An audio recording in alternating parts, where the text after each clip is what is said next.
예레미야 7장입니다. 16절 한 절입니다. 같이 합독하시죠. 시작. 그런즉 너는 이 백성을 위하여 기도하지 말라. 그들을 위하여 부르짖어 구하지 말라. 내게 간구하지 말라. 내가 너를 듣지 아니하리라. 아멘이 안 되시죠, 그죠? 자, 이 말씀 가지고 하나님 마음을 품으라라는 제목 가지고 같이 나누도록 하겠습니다.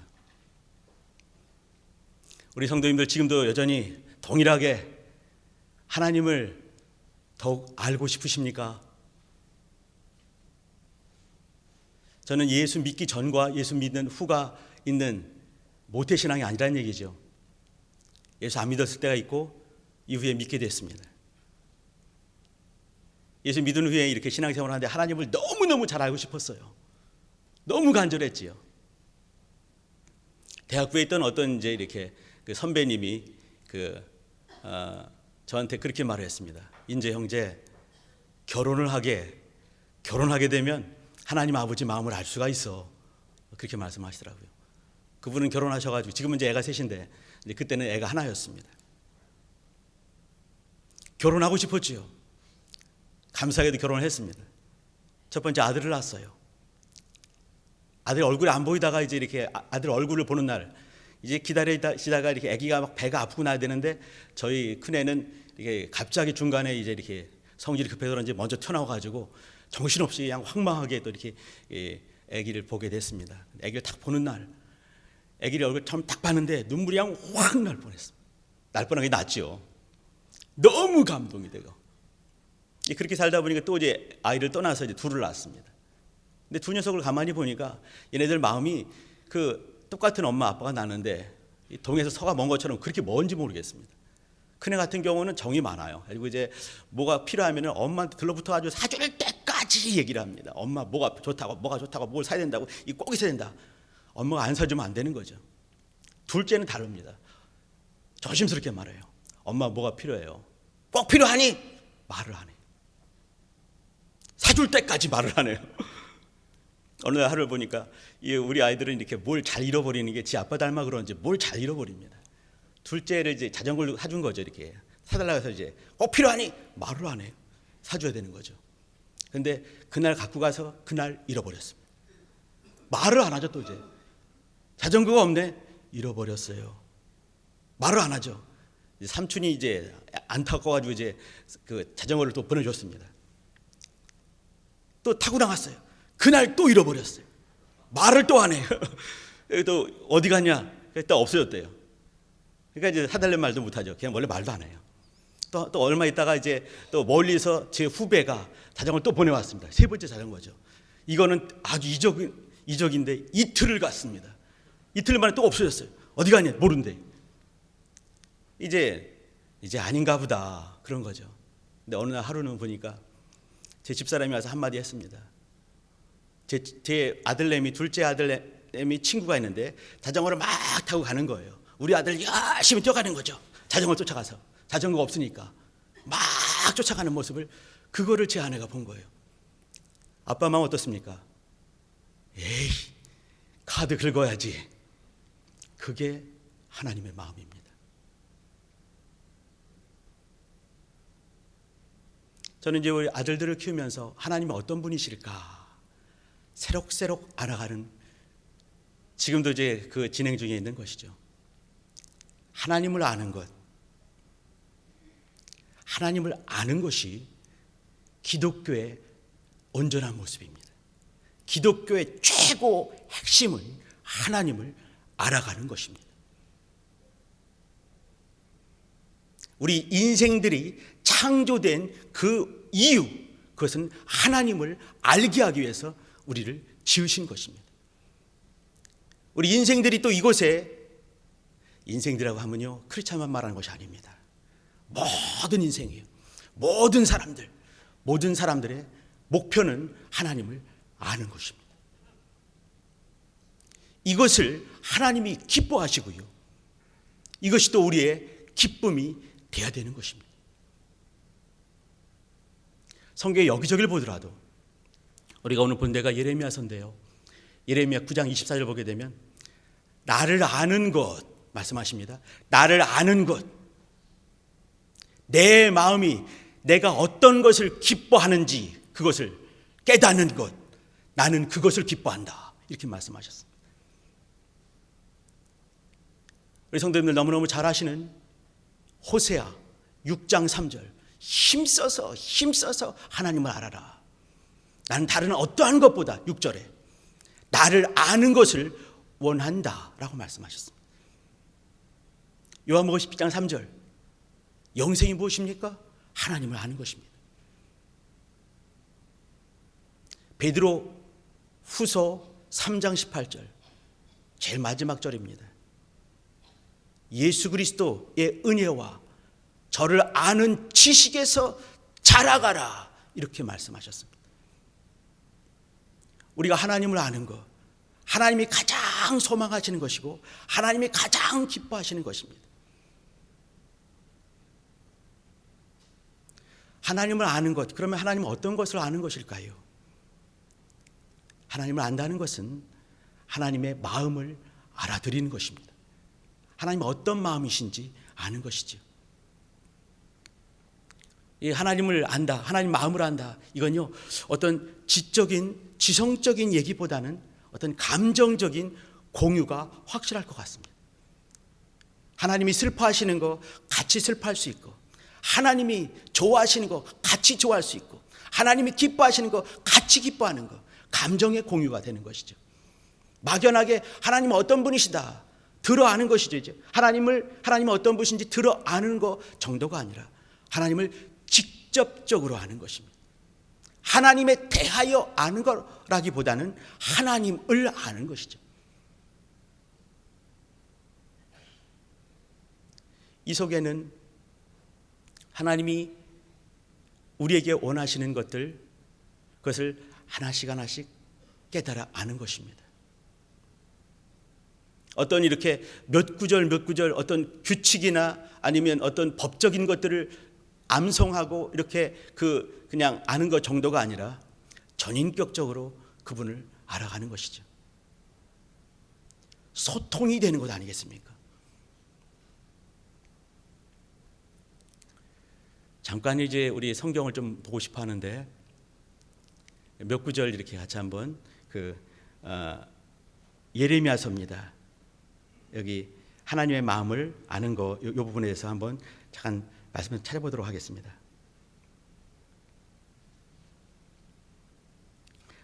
예레미야를 먼저 한번 가보시죠. 예레미야 3장입니다.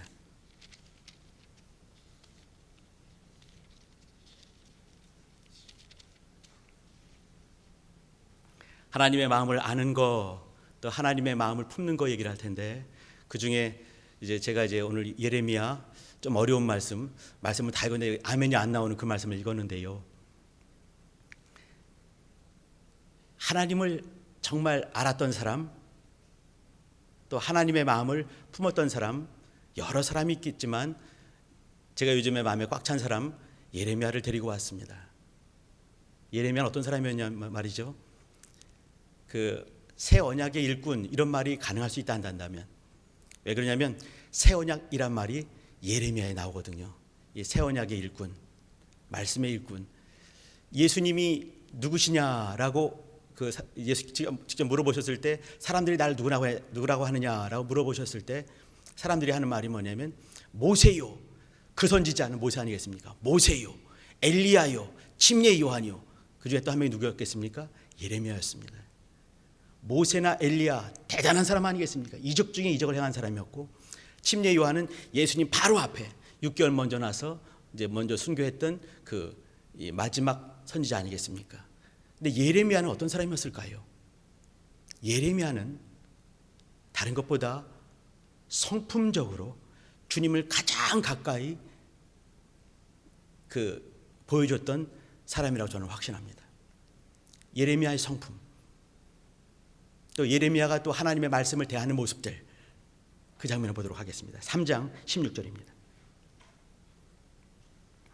예레미야는 어떤 개혁적인 사람인 것 같고 또 혁명적인 사람인 것 같은 생각을 한번 해봅니다. 한번 보도록 하시죠. 16절입니다. 제가 읽어드리겠습니다. 나 여호와가 말하노라. 너희가 이 땅에서 번성하여 많아질 때에는 사람이 여호와의 언약궤를 다시는 말하지 아니할 것이요, 생각지 아니할 것이요, 기억지 아니할 것이요, 찾지 아니할 것이요, 만들지 아니할 것이며 됐습니다. 여호와의 언약궤, 법궤입니다. 십계명이 들어가는 그 법궤지요. 근데 그것을 다시는 말하지 않을 것이고, 생각지 않을 것이고, 기억지 않을 거다, 이렇게 했습니다. 이런 거 얘기 들으면은 이스라엘 사람은 돌팔매로, 돌멩이로 쳐 죽여야 되는 거죠. 같은 하늘을 이렇게 같이 바라볼 수 없는 그런 사람 아니겠습니까? 근데 이렇게 말한 사람이에요. 또 한번 보도록 하겠습니다.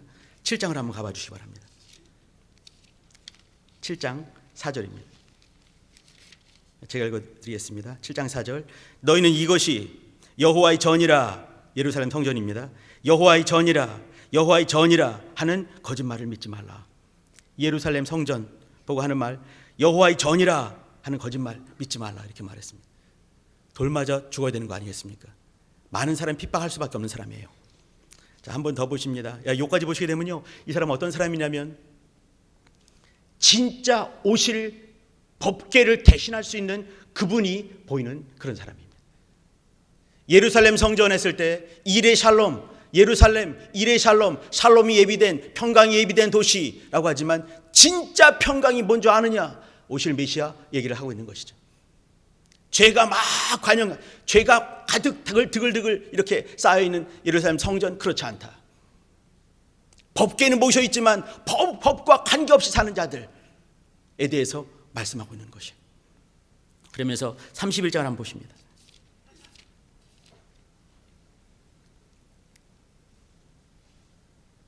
아주 혁명적인 말씀을 보고 계신 겁니다. 이 사람은 보통 사람이 아니었습니다. 예레미야 말이죠. 이제 그가 이렇게 말을 하는 이유가 있습니다. 31장 31절입니다. 제가 한 34절까지 좀 읽어드리겠습니다. 나 여호와가 말하노라. 보라, 날이 이르리니 내가 이스라엘 집과 유다 집에 새 언약을 세우리라. 새 언약의 일꾼입니다. 새 언약을 말씀하고 있는 것이죠. 새 언약이 무엇인가? 예수셔요. 그는 주 오시기 전 600년 전 사람입니다. 2600년 전에 새 언약을 말하고 있는 것이죠. 구약시대 옛 언약 속에 살고 있는 사람들에게 새 언약을 말하고 있습니다. 당연히 받아들이기 힘든 것이죠. 32절입니다. 나 여호와가 말하노라. 이 언약은 내가 그들의 열조의 손을 잡고 애굽 땅에서 인도하여 내던 날에 세운 것과 같지 아니할 것은 옛 언약이지요. 율법입니다. 내가 그들의 남편이 되었어도 그들이 내 언약을 파였음이니라. 33절입니다. 나 여호와가 말하노라. 그러나 그날 후에 내가 이스라엘 집에 세울 언약은 이러하니 곧 내가 나의 법을 그들의 속에 두며 전의 법은 돌판에 새겼습니다. 근데 여기는 마음에 두겠다 하시는 말씀이죠. 그 마음에 기록하여 나는 그들의 하나님이 되고 그들은 내 백성이 될 것이라. 34절입니다. 그들이 다시는 각기 이웃과 형제를 가리켜 이르기를 너는 여호와를 알라 하지 아니하리니 이는 작은 자로부터 큰 자까지 다 나를 알미니라. 내가 그들의 죄악을 사하고 다시는 그 죄를 기억지 아니하리라. 여호와의 말이니라. 주께서 하신 말씀, 이 말씀을 던지면서 하는 얘기, 그 얘기는 뭐냐면 새 언약, 그 얘기를 하고 있는 것이에요. 예루살렘 성전도 말고 법궤도 잃어버릴 텐데 이제는 진짜 법궤, 진짜 법이신 바로 그분, 진짜 샬롬이 오실 것이다. 옛 언약을 다시 말하지 않게 새 언약을 심령 가운데 두시고 새 언약 가운데서 살게, 죄를 사하게, 죄를 기억지 아니할 것이다 라고 예레미야가 하나님의 말씀을 선포하는 것입니다. 하나님의 마음을 안다는 것은 그분의 말씀을 아는 것입니다. 그분의 말씀을 품는 것이지요. 그 말씀 가지고 일을 하는 자입니다. 예레미야는 새 언약의 일꾼이었습니다. 또 예레미야에게 말했을 때는요, 그는 아주 착한 사람이었습니다. 심령이 아주 여린 사람이었습니다. 감성 예민한 사람이었습니다. 일할 때는 무섭게 일을 하지만 그러나 말씀이 부딪혀 봤을 때는 먼저 순종하는 사람이었습니다. 예수님과 같은 사람인 것이죠. 하나님 말씀이 부딪혀 옵니다. 부딪혀 올 때마다 깨닫기 힘든 말씀과 감당하기 힘든 말씀들이 예레미야에게 부딪혀 왔습니다. 어째 이 앞뒤 없이 이렇게 툭툭 말씀하실 때 이 주님께서 그렇게 말씀할 때 있지 않습니까? 어느 날 갑자기 예레미야 13장 얘기입니다. 저기 장에 가서 배에 끈을 사라, 허리띠를 사라. 찼습니다. 허리에 찼습니다. 살고 있는데 메소포타미아 그 큰 하수에 가서 그것을 돌 사이에 묻어라. 이거는 여기서 한강 가기도 쉽지 않잖아요, 그죠? 2600년 전에 거기까지는 1000km가 넘는 엄청난 거리입니다. 예레미야 아무 말하지 않죠. 거기까지 가서 그걸 잘 묻었습니다. 다시 돌아왔죠. 한참 있다가 다시 가서 거기를 파봐라. 그냥 거기서 말씀하시지. 다시 파보라는 얘기도 가봤죠. 또 팠죠. 쓸만하냐? 못 쓰겠는데요. 이스라엘 백성들의 믿음이 이렇게 썩었다는 얘기죠. 그것을 그렇게 가리키는 것입니다. 그 먼 거리 왔다 갔다 하면서 16장 얘기입니다. 너는 이 땅에서 네 아내를 두지 말아라.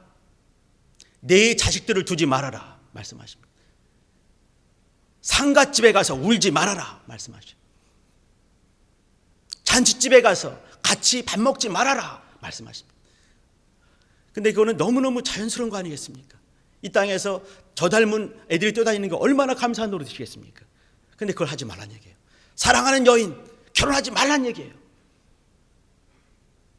그 속에서 하시는 말씀이 뭐냐면 이 땅에 곧 엄청난 많은 시험들 다가온다는 얘기죠. 우리가 성경에 보게 되면 종말들 여러 군데 볼 수가 있습니다. 소돔과 고모라, 그 전에 노아의 홍수가 있었죠, 그죠? 소돔과 고모라 멸망이 있었죠. 노아 때는 다 죽었습니다. 소돔과 고모라 그 땅의 사람들 다 또 유황비로 다 죽었죠. 예레미야 때도 한번 기억해 주시기 바랍니다. 예레미야가 근 한 50년간 사역을 했습니다. 예레미야 사역의 시작은요, 이사야가 죽은 지 60년 후에 시작이 됐습니다. 기원전 627년에 시작됐습니다. 50년간 사역을 했는데 50년간 사역하는 중에 유다가 멸망을 하는 것이에요. 바벨론의 느부갓네살이 와가지고 다 쓸어버렸습니다. 하나님 성전이 깨지는 걸 보게 되는 거예요. 이거는 노아의 홍수보다 소돔과 고모라의 얘기보다 예레미야 때가 더 무서운 건 아니겠습니까? 하나님의 성전이 깨지는 거예요. 예루살렘이 철저히 짓밟혀지는 것입니다. 더 무서운 종말을 보게 되는 것이에요. 그는 사실은 종말 시대에 살고 있는 것입니다. 눈 감고 기도하면은 북쪽에서 가마솥이 확 길어져 가지고 그 끓는 물들이 확 쏟아지면서 사람들이 다 죽어가는 것을 보고 있는 것이죠. 하나님께서 말씀을 주십니다. 가서 항복하라고 해라. 바벨론에게 항복하도록 해라. 예레미야가 그걸 원하겠습니까? 저들에게 항복하라. 그 말을 하고 싶겠어요? 그런데 그 말을 안 할 수가 없는 거죠. 죽는 것을 보니까 가마솥이 길어져서 다 죽는 모습들 뻔히 보고 있으니까 처참하게 엄마들, 애기 엄마들 배가 남산만큼 부르는 그 애기 엄마들 죽는 모습들, 조그만 애기들 다 죽는 모습 보고 있으니까. 그러나 그 말씀을 전할 수밖에 없는 것이에요. 그 순종을 하는 것이죠. 이와 같이 종말이 가까이 오고 있다 말하는 것이죠. 네가 지금 이 결혼식장에서 먹고 마시느냐, 다시는 기쁠 일이 없을 것이다. 네가 지금 죽은 누구 때문에 슬퍼하느냐, 더 큰 슬픔이 올 것이다. 종말이 온다. 그 말을 하는 거예요. 힘든 때가 오기 때문에 그것을 삶을 통해서 보여주고 있는 것입니다. 그럼에도 불구하고 또 하나님께서는 늘 이렇게 심판을 말씀하시고 이어서 또 항상 은혜를 말씀하시는 분 아니겠습니까? 32장에 보게 되면요, 멸망하기 1년 전에 그는 옥에 갇혀서 있습니다. 근데 그때 땅을 사라고 또 말씀을 하세요. 땅을 사라고. 아니 지금 내년 이제 곧 멸망 온다고 이렇게 그 선포를 했는데 땅을 사라니요 하나님? 라고 물어보질 않는 거예요. 물어보지 않고 먼저는 움직입니다. 그 다음에 또 기도하는 사람이 예레미야예요. 땅을 사라는 거죠. 땅을 사되 어떻게 사라고 다 뭐 도장 찍고 또 이렇게 증인 세우고 그걸 다 했습니다. 다 다 마치고 땅을 샀지요. 멸망할 걸 뻔히 알면서 이 땅 다 쓰러질 거 알면서도 땅을 사란 얘기예요. 왜 그러겠습니까? 나중에 다시 돌아올 것이다. 내가 다시 너희를 회복할 것이다. 그것을 그가 이렇게 땅을 사면서 이 이스라엘 사람들에게 상징적으로 보여주게 만드는 것이에요. 그는 모든 순간에 하나님 말씀이 있을 때 그 말씀 붙들고 먼저 물어보고 여쭤보시기 전에 먼저 움직이고 그 다음에 답답한 것을 나중에 또 기도하는 자였지요.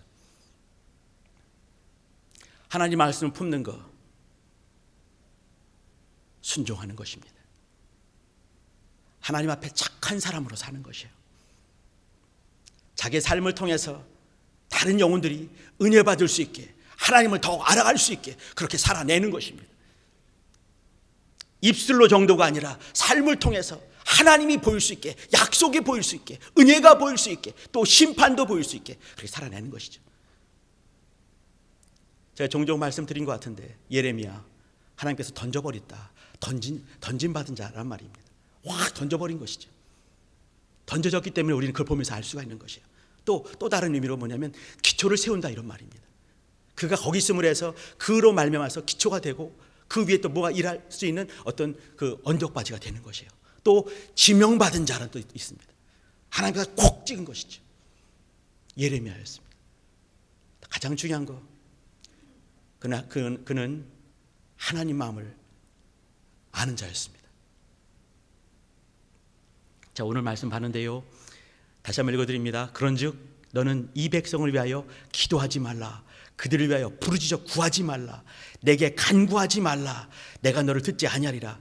내가 너를 듣지 아니하리라 내비두고 간구하지 말라. 아멘. 기도하지 않겠습니다. 그러진 않죠, 그죠? 자, 똑같은 말씀 한 번 더 보십니다. 11장을 한번 가봐 주시죠. 11장 14절입니다. 제가 읽어드리겠습니다. 11장 14절. 그러므로 너는 이 백성을 위하여 기도하지 말라. 그들을 위하여 부르짖거나 구하지 말라.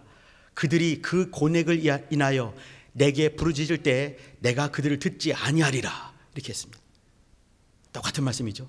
14장 11절을 한번 가봐 주시죠. 14장 11절입니다. 제가 읽어드리겠습니다. 여호와께서 또 내게 이르시되 너는 이 백성을 위하여 복을 구하지 말라. 전부 다 하지 말라는 얘기였어요.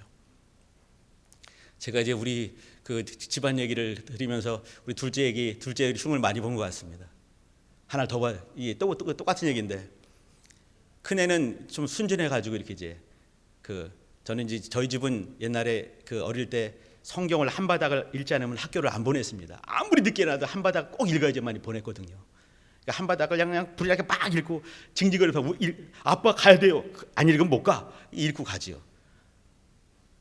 작은 애는 이제 이렇게 안 읽고 가려고 그래요. 그럼 제가 한마디 하죠. 학교 가지 마. 우리 작은 애는 참 기가 막혀요. 네 아빠. 그리고 지방으로 들어가고 맙니다. 아빠 마음이 오겠습니까? 학교 가지 마. 이렇게 말하면은 빨리 읽고 학교 가라는 얘기 아니겠어요? 작은 애는, 큰 애는 징징거리고 울면서도 그걸 다 읽어요. 다 읽는데 작은 애는 아주 간단하죠. 아주 심플해요. 아주 쿨하게 네 아빠 감사합니다. 그러고 들어가 버리고 말죠.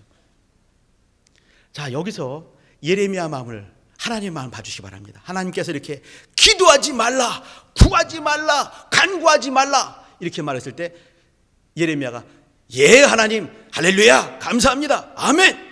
그리고 말사람이라고 알았다 한다면 하나님께서 예레미야를 지명하지 않았을 것입니다. 저들을 위해서 복을 구하지 말라 했을 때 예 하나님 그렇게 했다 한다면 예레미야가 될 수가 없는 것이죠. 이렇게 하나님께서 말씀하셨을 때 하나님의 마음이 어떤 것인가를 예레미야는 너무 잘 알고 있는 것이에요. 하나님께서 이렇게 말씀하신 것은 하나님이 이스라엘 사람 중에 있는 그 죄에 대해서 너무너무 안타까워하시고 슬퍼하시고 답답해하시는 그 하나님의 마음이 있는 것이죠. 그 마음이 있는 것이에요. 또 그들 이제 가서 열심히 뭔가 전하고 막 하면은 사람들이 핍박을 엄청나게 했습니다. 이제 다시는 내가 하나님 말씀하셨으니까 내가 구하지 않으리라 다짐을 하는 거죠. 내가 저들을 위해서 전하지 않고 내가 구하지 않으리라 그러면 가슴에서 뜨거운 것이 팍 올라와서 기도하지 않을 수가 없는 것이에요. 예레미야가 그래서 하는 얘기가 뭐냐면, 어찌하면 내 머리가 물이 되고 내 눈이 눈물의 근원이 되고, 그리하면 살육당한 딸 이스라엘 백성을 위하여 내가 주야로 고급하리로다, 이렇게 말했어요. 예레미야는 마음이 너무너무 여린 사람이었습니다. 수줍음 많고, 저는 어려서 못합니다, 말을 잘 못합니다, 이렇게 말했을 때 주님께서 가라, 내가 누구에게 보내도 너는 가며 내가 주는 말을 가서 감당하고 하라, 전하라, 이 말을 하는 거죠. 그리고 하신 말씀이 뭐냐면, 기도하지 말라, 간구하지 말라 말씀하신, 이렇게 말씀하신 이유는, 저는 예레미야는 내가 이렇게 말했을 때 어떤 마음으로 역사할지를 그는 아는 사람이었어요. 예레미야가 그 1장 8절과 19절을 보게 되면 하나님께서 주신 말씀이 있습니다. 그는 저는 어려서 못합니다, 자꾸 말씀을 빼를 때도 이제 주께서 보내시면서 하신 말씀이 뭐냐면, 내가 너와 늘 함께 할 것이다, 내가 너와 늘 함께 있으면서 너를 마침내 구원할 것이다, 이렇게 말씀을 주셨어요. 예레미야는 그가 어디에 가든지, 옥에 갇혀 있든지, 그가 옥에서 그 고생의 떡과 고생의 물을 마실 때 하나님께서 나와 함께 한다는 걸 알았다는 것이죠. 그러면 하나님의 마음은 어떤 것일까? 하나님께서 주신 그 말씀대로 살아내면서 그 말씀을 통해서 또 경고받게 하고, 또 위로하게 하고, 소망 갖게 하고, 매 순간순간마다 하나님의 마음을 알아서 그들을 위해서 간구하며 매 순간에 그들과 함께 있는 것이다 라고 생각을 했습니다. 하나님의 마음을 아는 것이죠. 또 마음을 알 뿐만 아니라 그 마음을 품어낸 것이에요. 하나님을 알고 하나님의 마음을 알고 하나님을 품어서 삶을 살아내는 것이죠. 말씀을 전하고 그들과 함께 있고, 소망을 전하고 심판을 전하면서 소망을 잊지 않았습니다. 예레미야는 한 580년 기원 전이죠. 그때쯤에 죽었다고 이제 한 50년간 사역하다가 죽었다고 전해집니다. 그가 죽은 데는 혹시 애굽, 이집트가 아니었겠는가 생각을 합니다. 그게 586년에, 기원 586년에 죽기 한 6년 7년 전쯤이 되겠죠. 그때 이제 이렇게 느부갓네살이 다 잡아가지 않습니까? 그 중에 끌려 잡혀가고 있었어요. 근데 그는 끌려가게 되면요, 그는 잘 먹고 잘 살 수 있습니다.